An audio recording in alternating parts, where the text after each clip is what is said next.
All right, so welcome once again, everyone. This is a Clear Admit Essay Insight event. We're going to specifically be focusing on three really terrific Masters in Management programs today. As we get started here, I just want to make some quick introductions. So, starting with me, I'm your host. My name's Graham. I'm the co-founder of Clear Admit, and I'm going to sort of guide today's discussion. But what I really want to do is welcome our three panelists. So we're going to just go alphabetically here by institution name. So from Carnegie Mellon's Tepper School of Business, we have Dunya Khoury, and she's the assistant director for master's admissions at the school. Welcome, Dunya. Hi, thank you. Welcome, everyone. Really happy to chat with you all today. Yeah, it's great to have you. Next up, we have Marina Lant, and she is the Associate Director for Graduate and Executive Degree Programs in the Admissions Office at Georgetown McDonough School of Business. Hey, Marina. Hey, Graham, thanks so much for having me today. Always a pleasure. And then last but not least, we have Julia Hoffert, and she is the Director of Admissions and Recruitment for Ross one-year master's programs. Hey, Julia. Hello, thank you for letting me be here. No, it's great to have you. So what we're going to do is we have some sort of general questions that I thought we would start with. And then just so our audience knows, we're then going to dig into the specifics around each of our panelists, each of their schools' kind of essay topics and things. So hopefully a lot of really good kind of tactical advice as you start to think about applying to these programs. But let's start with some sort of big picture stuff. And I wanted to we'll go alphabetically. So let's start with Dunya again. And I just wanted to know, like, how would you describe like what is a master's in management program and who's it for? Yeah, absolutely. Master's in Management program is for us, for a student with 0 to 3 years of professional work experience. So sometimes coming right out of undergrad, or just really early in their professional careers. It's for students looking for a foundational business background. So gaining those basic business skills, maybe didn't get them in undergrad, so hoping to get them for your master's. And kind of designed more towards students without that business undergrad. Maybe a minor though, or something like that would be okay. And then just offering an opportunity to maybe get your MBA down the line, or just really pivot into the business world from whatever your previous degree was. Yeah, I mean, we see a lot of folks who are, liberal arts kind of undergrads who target a master's in management as a way to like get that year of core business education and then hit the workforce in full stride. So that makes a lot of sense. We have another kind of very general question as well that I wanted to ask Marina to weigh in on, and this is to just kind of walk us through what the curriculum looks like. What subjects are typically part of the core? And I recognize this may vary across the three of your programs somewhat, but also like, are there any elective courses? Because these are one-year programs, so it's probably happening pretty quickly. But take us through what is sort of the required coursework, and is there any elective component? Yeah, definitely. So I'll try and speak, or I can speak mostly to Georgetown's MIM program, but I think it will probably be similar for other programs. As Jeannie was saying, really the Master's in Management is designed to give you a broad foundation in business skills. So at Georgetown, we've modeled our curriculum after the first year of our MBA. And what that means is we're going to try and help you hit pretty much every area of business we can in 10 months. So you're going to do things from learning computer programming to marketing, operations, consulting tools, accounting, finance. You really try and hit as many areas of business as we possibly can, thinking hard skills, but then you're also going to have courses that are more focused on what you would typically call soft skills, leadership communications, leading teams for performance and impact. So I really try and help you get that broad basis. And what that means is the curriculum is really designed to help you really wherever you want to go immediately after graduation, and to continue to evolve with you as your career evolves over the next couple of years. It's designed to be flexible. Um, I think almost all Masters in Management programs are going to have some type of elective. At Georgetown, we offer one elective in the spring of the program. Some programs also offer tracks where you can specialize, but generally, those are going to be a smaller portion of the curriculum than you might see in, let's say, an MBA program or a more specialized master's program. It's really designed to give you that broad basis. Okay, yeah, excellent point. And you mentioned, 10 months, it's kind of a one academic year, whereas an MBA is 2 academic years. So obviously, yeah, there would be more time in those programs for that. But you teed up the next question really well, which we're going to turn to Julia at Michigan Ross for. You talked about, really gearing people for their post MIM job. And so I was kind of curious, Julia, to what extent you might be able to speak to, like, what are people doing when they finish one of these programs? So I think it's interesting. Sometimes what we will see a lot of times in our essays, and I'm sure we will be touching on that fairly soon, is about 1,000% or 100,000% interest in consulting. And then as their time through the program and through the recruiting process happens, things shake out slightly differently. And for us, in terms of our most recent employment report, which I have a feeling will be similar to Georgetown and Carnegie, the top 5 industries that our students went to are within technology, media, entertainment, manufacturing, healthcare, and financial services. So those are the industries. But then in terms of the actual functions of their jobs, the top 5 functions are marketing/sales, consulting, finance, general management, and business development. So a mixture within that is sort of what I would say is fairly typical. And I think the piece that we have not yet figured out how to actually accurately measure this is I think that a lot of our alumna will come back and talk about how they had, because they got this foundational skill set, once they landed that job, the way that they were able to track and move forward felt accelerated in terms of their career trajectory and how fast they were able to move into higher positions. I'd love to figure out a way to put that in data terms at some point, but that is at least information that we receive fairly regularly. Yeah, that's really fascinating because if you think about it, I think it was Marina who's kind of talking about how, oh, this degree in some respects is like the first year of the MBA degree, and so I can only imagine, as someone who did an MBA myself, I can only imagine having had that kind of core curriculum before I went into the workforce, Right. and what a powerful tool that would be, and I probably would have gotten promoted a lot faster and just moved, yeah, far more quickly in the early phases of my career. So that's an excellent point. And also, I think it's worth just mentioning that as you were describing these industries, I mean, that's a really broad base of things that people can get into. Healthcare, finance, all the media and entertainment. I mean, and this is what's so versatile about masters in management and what I love about it. So, yeah, a lot of industries, a lot of functions. And you're right. When people register on our website to talk about, we always ask about people's career plan. Consulting is almost always the number one.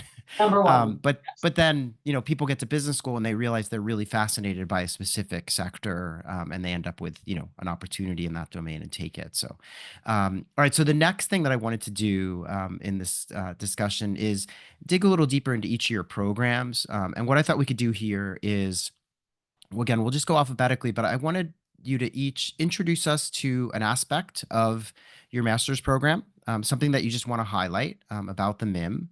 And then, if you would, just tell us also maybe something about the admissions process that you want candidates to be aware of. So I don't know if there, any kind of nuance to your admissions process or anything like that. So let's turn back to you, Dunya, and we'll start with Carnegie Mellon Tepper. Awesome. So I think something that is interesting about our program is we have a lot of the core classes in the first semester of the program, so the first half of the year, and then the second half of the year is really the opportunity to specialize. So we have 5 specializations that students can choose from, and those are finance, marketing, operations, strategy, and entrepreneurship. And what's nice about that is you're going into electives, kind of a deep dive into one of those 5 specializations.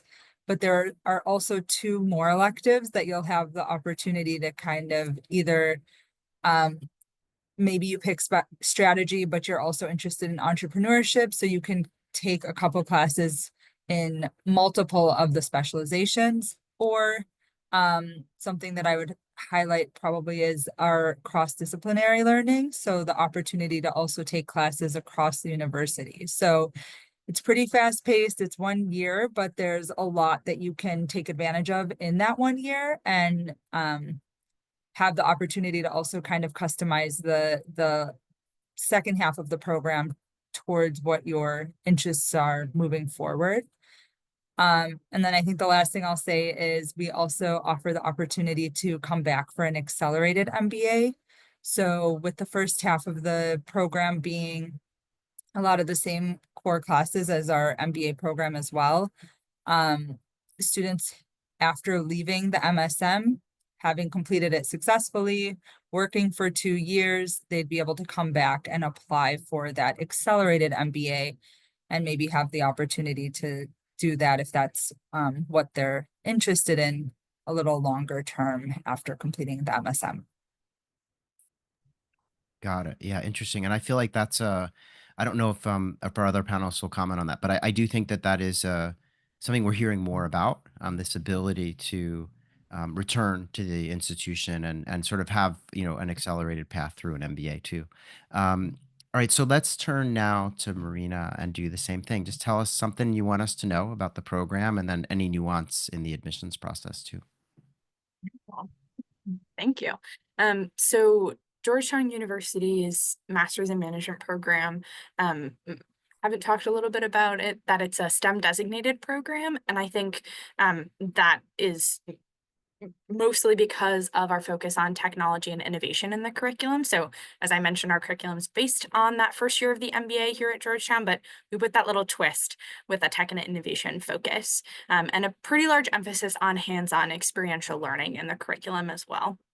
I think one of the most unique parts of the program is our global business experience, which happens in the spring semester, very much a capstone experience for our MIM students.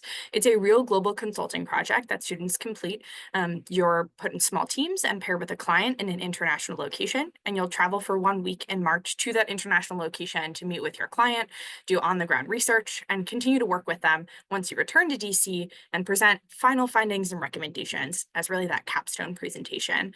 This year, our students will go to Singapore, Dublin, or Buenos Aires. Those are the 3 locations. Always required to say location subject to change year to year, but that's where our students are headed this year. And it really is by far the favorite part of the program for our MIM students. They really love that hands-on experience and the global travel and really getting to see business in a very different context. In terms of our application process, we're going to talk a lot about essays, but we do also have an interview component to our application process. And one thing I would tell students is don't stress too much about the interview. It is not a case interview. It's really meant to be a conversation where we can learn more about you and you can learn more about us. Okay, great. Can I get a show of hands? Do all of you do interviews? Yeah, okay. And yeah, that is something, you know, to have on the radar. We're going to talk a lot about essays today, but that is something to keep in mind. But it sounds like in all cases, I'm guessing it's sort of a, you know, it's not a case interview. It's kind of just getting to know you better. Does it happen in all cases by invitation after the person has submitted an application? I'm seeing some nodding. Yeah. Okay. Well, we moved to an asynchronous online admissions interview this year, so everybody completes one. Does it? It Oh, was a great. Mhm. Excellent. Okay. All right. So let's now turn to you, Julia, and talk a little bit about Ross's MIM, and yeah, just take us through an aspect of the program and then something with respect to admissions. Sure, or as we're not MIM, we're mom. So for the Master of Management for us, I think some of the things that will be echoed in what you've heard previously are the elective components. And one of the things that is often really interesting for our students is they have the opportunity to take the graduate school electives, but they have the opportunity to take them MBA-based electives. So they are intermixing with our MBA students in certain elective courses. But also because the university is the size that it is, and we have 19 schools and colleges, if somebody wanted to, they can actually take elective credits that are outside of the Ross School of Business. And for some people, that's really relevant. That can be law school, that can be public health. I mean, there are so many different ways to stretch that opportunity. The other piece that I would highlight would be the management consulting studio, which sounds a little bit like what Marina was talking about with the capstone project. And the projects are sourced in a variety of locations. It is not just an international scenario. There are certainly many domestic scenarios and some international scenarios. But the goal of it is to really take everything that the person has been learning from their summer start through fall and in the winter/spring semester put that into a very actionable space and environment. So those are the program highlights that I would talk about. If I were to talk about our application highlights, I know we're here talking about our Master in Management and Master in Management programs, but I would be super remiss not to mention the fact that this year we have launched a multi-program application option for the one-year master's program students. So we have a suite of 4 one-year master's programs, and students, when they are applying to one of our programs, will have the option to choose more than one of them to be considered for. And so we have decided to open up in that space and allow for maximum flexibility of consideration depending on each student's area of interest or interests. The idea being that sometimes an engineer might be really well suited to master management, but also supply chain management. And let's not close those doors. Let's see how open we can be here. So those would be the pieces that I would highlight. So what are the 4? Could you just repeat? Yeah, Sure. there's the mom. There's mom. Then there's MAC, which is Master of Accounting. There's MBAN, which is Master of Business Analytics. And finally, MSCM, which is the Master of Supply Chain Management program. Okay, got it. Okay, so and there's sort of like a common application across the 4. It sounds like There you just, is. yeah. Yeah, Okay. and what we actually do is which we will talk about the essay one in a bit, but what we have is we have students write different essay ones for each of the programs that they're interested in so that we can understand what their goals are and how they align with the program. Got it. Okay. Perfect. Thanks for elaborating on that. What we're going to do next is we're going to go back to each of our panelists and this time dig a little bit deeper with respect to the essays. And so what I've done is I've got slides here with your school's essay questions, or, kind of key components in this part of the application.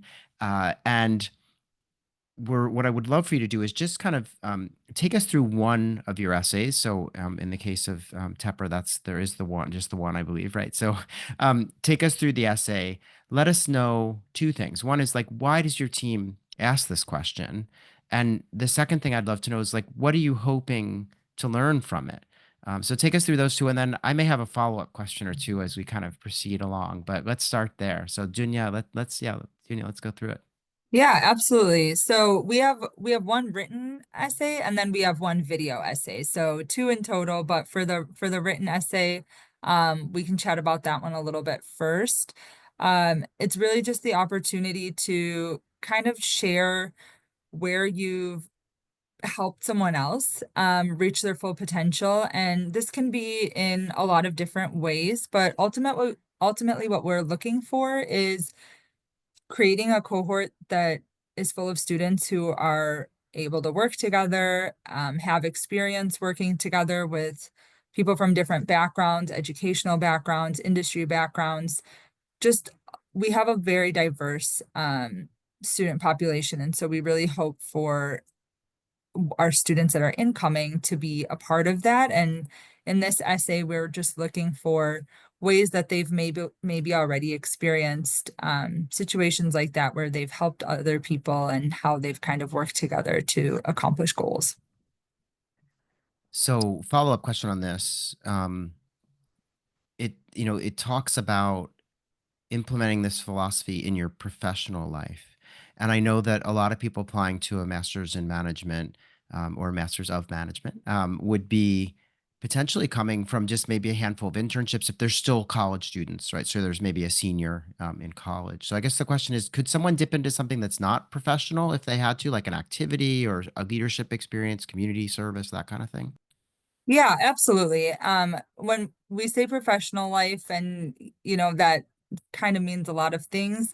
Typically, students will go to an internship experience if they have that, but a lot of students will also reference any clubs or organizations like you mentioned, maybe if they had a more leadership role or were on the board of those, or any just outside activities that they've participated in, whether it might be like a case competition or something like that within a classroom environment as well. So um, that would kind of be the priority of going down your professional life, starting with something that's the closest to maybe a professional Hmm. job and then working their way down to academics.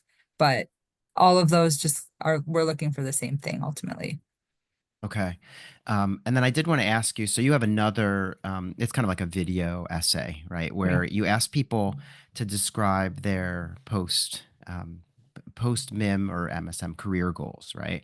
Yeah. And they have like 2 minutes to respond to the question. And I just wondered, like, do you have any advice on, like what should someone do to prepare for that? And also, are they allowed to do over? It's more like you go on and you have 2 minutes, you press record, you do your 2 minutes, and then that's it. Or can you?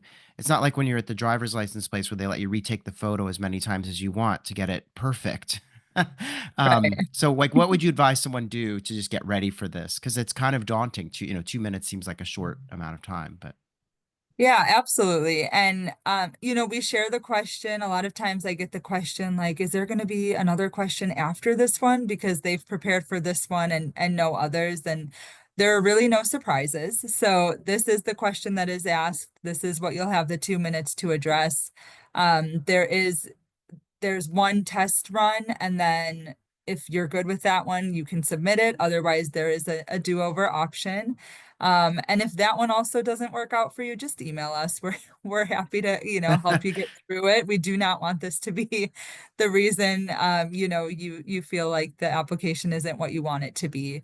But I would say in terms of organizing your thoughts and preparing for this, it's really just kind of talking us through what your next steps are post MSM. So what are you looking to do maybe short term? What are you looking to do long term? Um, Really, we're trying to see the fit with our program and how those goals might align with what we have to offer.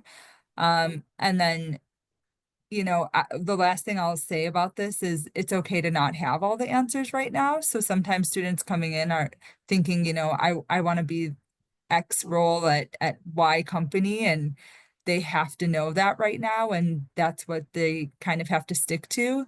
And that's not the case. So just really an idea of maybe positions that you're interested in, companies that you're interested in, so that we can see that alignment, and knowing that it's okay to change that if things change down the line after the degree. okay, perfect. Appreciate you elaborating on that. I did see we had this is going to be really quick, but we had a question in the chat. I don't know if you saw it, but it was from someone who just asked. They pointed out that this program is newer. I think that's the case at a lot of schools, but in your Yeah. case, it's a newer program. They were just wondering, like, what size cohort are you looking to have for the fall of 25? Yeah, If that's you a great know. question. Yeah, so this first year, we aimed for close to 15 students, and we have 17 right now. Next year, we're hoping to grow that closer to 30 or 40 students in the program. And diverse backgrounds, again, diverse educational backgrounds, industries, um, cultures, all of that are welcome. Okay, got it. Perfect. Thanks for fielding that one on the fly. Yeah. Let's turn to Marina. Same assignment for you, Marina, with Georgetown McDonough. Just tell us, why does your team use one of these essay questions or the video? And yeah, what are you hoping to learn when you read the response or look at the video from someone? I'll sort of answer this collectively. So we have the required written essay and the required video essay. Our video is 1 minute long. And for both of these prompts, the admissions committee is really just looking to get to know you a little bit better. So you'll notice we're not asking you really anything related to your professional goals or your previous experiences.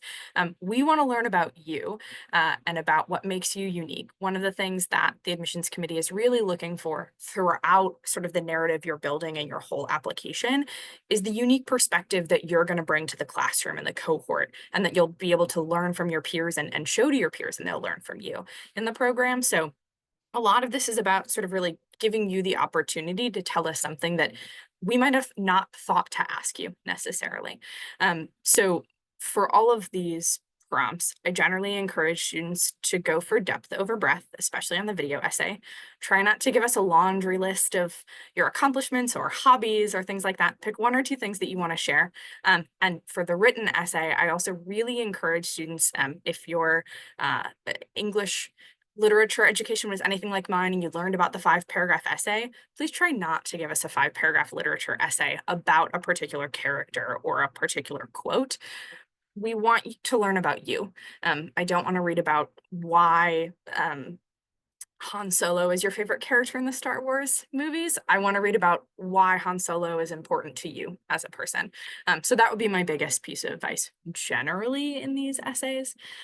But we also offer application tips workshops where we give a lot more tips and tricks on every component of our application, including the essay. And we're always happy to try and answer as many questions as we can, short of we can't read anything or watch anything prior to you submitting your application. Okay, yeah, these are really kind of fun questions, and they're very non-traditional, right? But I wanted to ask you, so I had a couple of kind of thoughts as I was looking at these. The first one was, um, if you're into some super esoteric type of, music, or there's a book that you like that, is really underground or something. Um, the fear that I would have as an applicant would be like, "Oh, I'm gonna write about this," but the committee may not even know. Like, I'm comparing myself to, some subgenre of, free jazz music or something, and everyone reading on the committee side may not have any idea what that is. So there might be this, like, tendency for people to wanna gravitate towards stuff that they know that you know. Is that what would you say to that? I mean, should they just go with what they're really passionate about? Yes, is the short answer.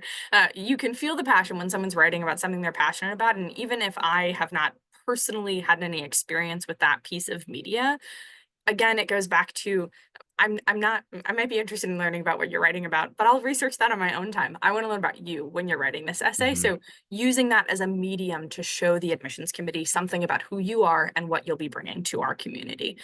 So I think using something you're deeply passionate about is a great way to utilize that. Okay, and then one other question with respect to the quote.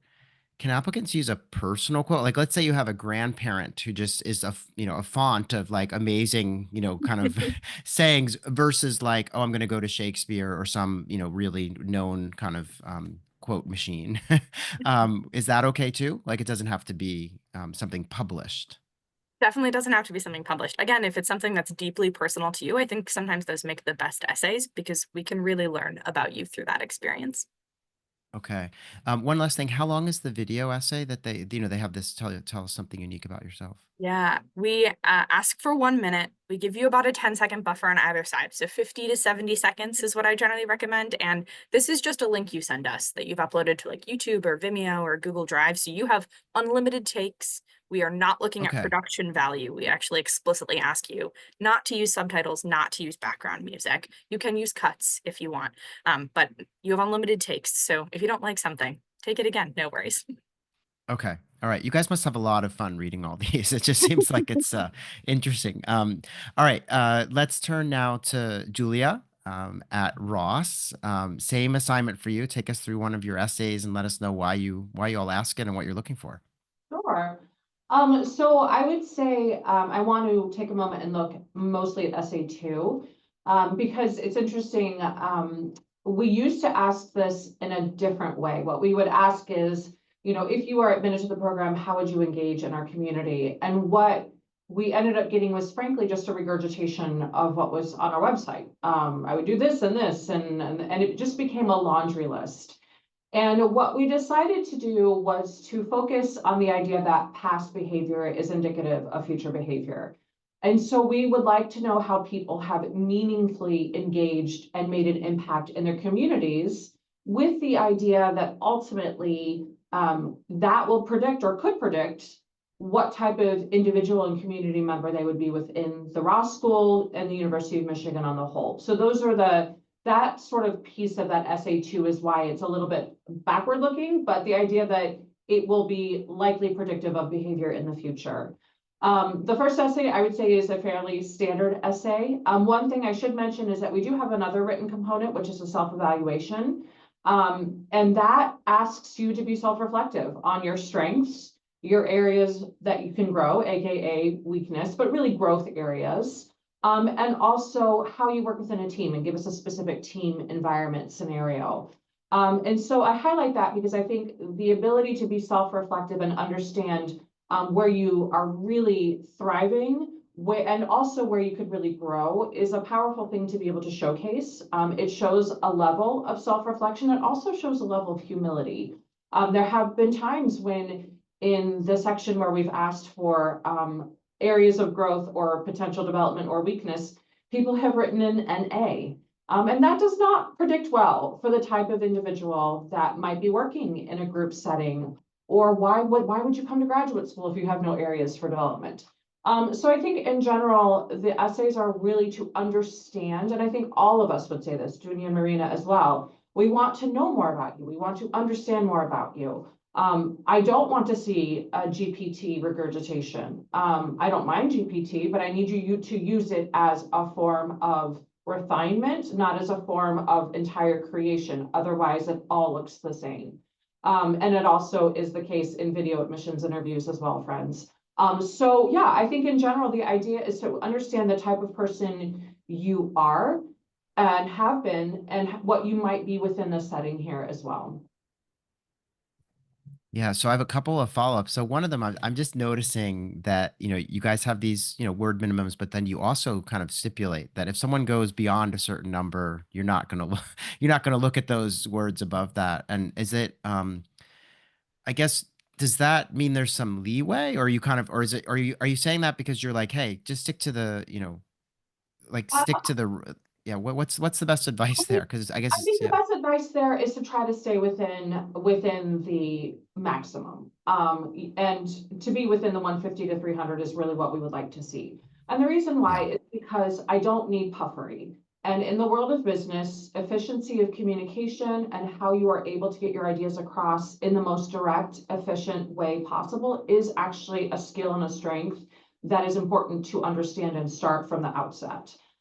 We are not, I'm not asking for your paper that you wrote for your midterm or your 15-page. I'm not here evaluating your academic writing. We are there evaluating your writing and understanding more about you, and getting to an efficiency is actually a skill that is important to be able to do. yeah, I totally agree. So if we can go back to the previous slide, I wanted to ask you a kind of very tactical question about the career goals Yeah, essay. So this is, there are a few components to this question. And one of the things I was sort of wondering was, what sort of balance do you recommend when someone's thinking about writing about their short and long-term goals versus why business school? So they have yeah, this, yeah. a kind of 200 to 300 words, but any advice there? Is it like a third, a third, a third, or what would you Yeah. say? So I would say, so these used to be two separate essays, but what we found is they were exceptionally repetitive. And that's why we decided to say, let's see about putting them into one. And here's what I would say about that. As is very common in this population, we have students who have very specific short-term and long-term goals, and we have people who do not. And I think that is the balance decider. A lot of times, if someone has a very specific short-term and long-term goal, then the why of the business education is inherently built into that. It's very Right. clear. And it naturally balances. When we have people that are more in sort of I know I need to build this skill set and I'm not quite sure yet what that's going to look like, then talking a little bit more about the skill set that you're looking to build within the education sphere, and that balance is more appropriate. And so all of this to say that really annoying phrase, it depends, but it really is an individual journey of sort of where the person is at that time. And the Master of Management and the Master in Management and the Master of Science in Management, all of these programs allow for a fairly large array of where people stand in these areas. Yeah, and I'm really glad that you're speaking to that, because one of the things that I've sort of heard from, I think, all three of you over the course of today's session is that you're not, you don't have to come into one of these programs knowing that you want position X with company Y, as one of you said earlier. But that, some people will, and some people won't. But that, I'm personally, I think, the degree can be really well suited for someone who maybe doesn't know exactly what they want to do, but as you said just now, recognizes that they need to build a broad skill set in business because they want to work in the business world. They're just still sort of figuring out the exact path. So I'm really happy that you mentioned that, because I think some candidates are maybe feeling that pressure of like, oh, I need to know exactly what I'm going to do. Um, and then I wanted, just before we go to the final segment here, I wanted to ask you to go back to SA2, just a really simple question. And now that we have the backstory on this, maybe it's obvious the answer, but should someone, like you talked about how before people would just spend time saying, I'm going to do A, B, and C at Ross in the program. And now you're saying, no, we really want to know what are things that you've done in the past. And so is there like, let's say someone has been really passionate about, I don't know, mentoring at-risk youth in their community, and so they talk about that, and they're aware of some similar program that University of Michigan has with the Ann Arbor community. Like, should they not mention that? Like, it should really just all be sort of backward looking, and not, they shouldn't get into sort of thinking about their time on campus. I do not mind making that type of connection as long as it is specific and Hmm. shows a level of research, right? It's one thing to say I really like mentoring youth and I'm going to do that versus I really like mentoring youth and I found this literacy program that I hope to volunteer at. That's stronger. Okay. And it's a cherry on top, right? I mean, it's not necessarily like it's not necessarily the absolute must. I don't mind drawing a connection, but I would like some specificity to that connection or some specificity around it. Okay. Yeah, great advice. And I think, as you're saying, it's like the bulk of this essay really needs to be about demonstrating past involvement in community and things. So, okay, perfect. Appreciate you guys. I know that these are very kind of tactical, kind of nitpicky questions about your essays, but what we try to come up with, questions that we think are going to be really helpful to, the candidates who are working their way through. For the last section, what we're going to do today is we just have some, kind of what we call our lightning round questions. And these are meant to be fun. So we'll go back to you, Dunya, at Tepper. I just want to know, what's your favorite part about reading Masters in Management applications? Yeah, I think honestly, it's not the reading part. The video is probably my favorite part. If I had to pick a reading part though, we ask for the a fun fact or a tidbit that students will share, and we get a very wide range of answers to that. And I kind of love hearing that little piece that is less formal than I think the rest of the application. And then the video just really shows their personality. So those two pieces together are probably my favorite. All right, perfect. Marina, how about you? What do you like about, and let's not call it reading. What do you like about reviewing someone's application? Yeah, I would sort of echo everything that Dunya said, but I actually really enjoy reading the letters of recommendation that are submitted because I think there's something particularly special about a mentor figure or a faculty figure that someone's looked up to, being able to say, I see such a bright future for this student, and being able to hear from someone else about how they feel this student is really going to succeed in our community. Like, I don't know, I find it very heartwarming. And I know the student will never necessarily read this, but it's so nice to hear the nice things that someone is saying about a student. And now that you're mentioning that, I just want to offer one piece of advice to everyone that's with us today, which is give your referees time to get their part in. I know that, it's hard to sometimes get the courage up to ask them in the first place, and you feel like you're burdening them. But the main thing they need is just time, giving them like a month or more of time to sort of work on their letter, or, to get their online submission in for you is really important. I recently was speaking with a current business school student who is a very high up at a sports organization, and had to ask the president of the team that he works for to write the letter, and was lamenting the fact that the letter turned out fine, but was lamenting the fact that he gave this person like a week. And his boss is like someone who's super busy, and is a known name to many of you, I'm sure. But it was interesting that, that was his main takeaway, was give people more time. So, all right. So, Julia, how about you? What do you like about reviewing these applications? So I'm going to go a little bit more macro level on it because I've been doing app review and admissions for a very long time. And I think on just a very big macro level, the most exciting and the most favorite part is when you take in all of this information, you've got all these puzzle pieces that form together. And at the end of it, you really see this incredible potential. Both in terms of what the type of person might be in the program, but I also get exceptionally excited thinking that this program could really be life-changing for the person that I'm evaluating.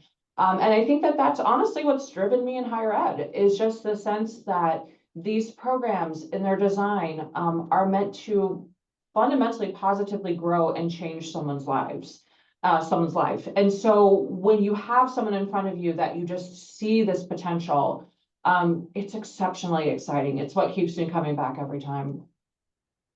Yeah, that's so important, and I think that's yeah, especially I don't know, maybe I'm biased for working in this space for so long, but I really do feel that management education in particular can be so transformational and opens up so many different types of pathways. It's not restrictive at all. Obviously, nothing against law school, but if you go to law school, there's kind of pretty much one thing that you're going to do afterwards, right?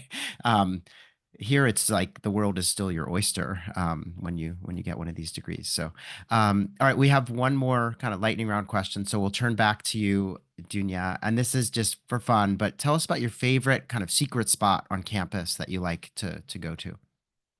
Yeah, I think I'm gonna disappoint a little bit because I don't know that it's a secret, but I we have a beautiful campus, and I will say one of the things students and staff are both guilty of is kind of sticking to the Tepper building itself. It has so much to offer, so it's hard to leave.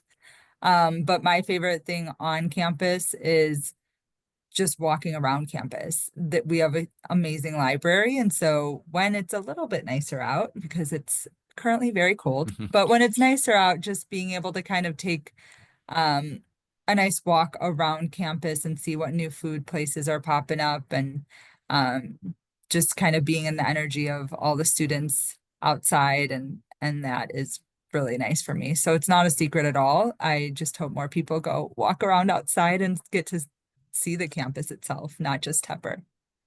Okay, perfect. Marina, how about you? Yeah, also might not be a secret, but our Masters in Management students starting in fall 2025 are actually moving to our Capitol campus, which is in downtown DC, very close to our law center, a couple of blocks away from the US Capitol building. And there are some sort of outside garden balcony areas in the building that our MIM students will be in that they're like 8 or 9 floors up. And if anyone on the call doesn't know, in Washington, D.C., there's a rule that no building can be taller than the Washington Monument. So if you're 8 or 9 floors up, you're pretty much at the top of the city at that point. So you have really expansive views of the entire city and can see tons of things across the city, across the river. So it's a really, really great spot. And I would highly recommend taking a study group out there for anyone who finds themselves at McDonough. All right, now I want to get on this balcony next time I'm in DC to have a look. All right, so Julie, how about you? The two places that I would want to highlight. Okay, so this one's a little bit challenging because of the timing of it, but the U of M Peony Gardens, which typically are most happy, if you will, end of May, early June, are absolutely magical. And you feel like you are transported back in time just with these, and they're huge. And so that is one of my favorite places. But I would also say I'm a person who loves exploring local food options. And the place that I continuously tell people to go to if they ask me is actually Frida Batitas. It is so, so good. It's in downtown Ann Arbor. It's distinctive, it's interesting, it's delicious, and I don't think it's necessarily a huge secret, but a lot of people, when they think of Ann Arbor, they think of Zingerman's, which is fabulous. But Frida Batitas, to me, is just one of the most spectacular culinary spaces to check out when you're here. So I think we now have, for everyone that's going to go visit these grad schools, you now have a mission to to take that walk around to Carnegie Mellon's campus, to maybe check out the view from the balcony at Georgetown's downtown campus, and then to get some really good eats, Julia, over in Ann Arbor. So appreciate you guys elaborating on that. I did see there was one more question that we got in the chat while we've been kind of talking, and I don't know if there's any, do you guys differentiate at all in terms of scholarships when it comes to international versus domestic? You just have a scholarship pool and you dole it out, or are there differences? No differences for us. No differences. All students are automatically considered upon application for our merit scholarships. Yeah. And I mean, I don't know offhand, and I don't know if you guys, if there's like a like a limit, like, are there any full tuition scholarships? Are there some half, or it just, I mean, I presume there's a range of types of scholarships that you give out in terms of the amounts, right?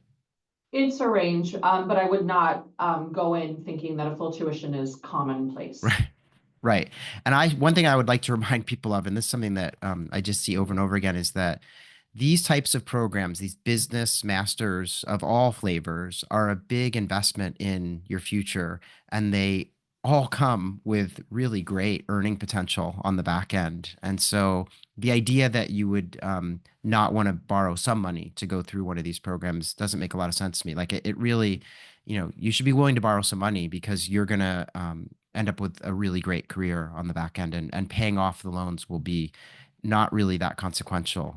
If you look at what people typically do after these degrees, it's a real great return on investment. So what we have here on our final slide is we have your upcoming deadlines. I recognize that the February 21st deadline might be challenging for some of you looking at Ross, unless you've already got your application underway, in which case, good luck just sending that in later this week. Otherwise, you can see most of these dates are, March and April, and even a little bit on further into May and June. So just make note of these deadlines. Obviously, if you're a junior, you have another cycle to go around before you apply, but you're out in front, which is great. But I did want to sincerely thank Dunya and Marina and Julia for making time today. This has been really insightful. As always with you guys, I knew when we assembled this team that it would be great content. So appreciate all of your insights. And I do want to thank all of our attendees as well. But yeah, just really appreciate everyone making time today.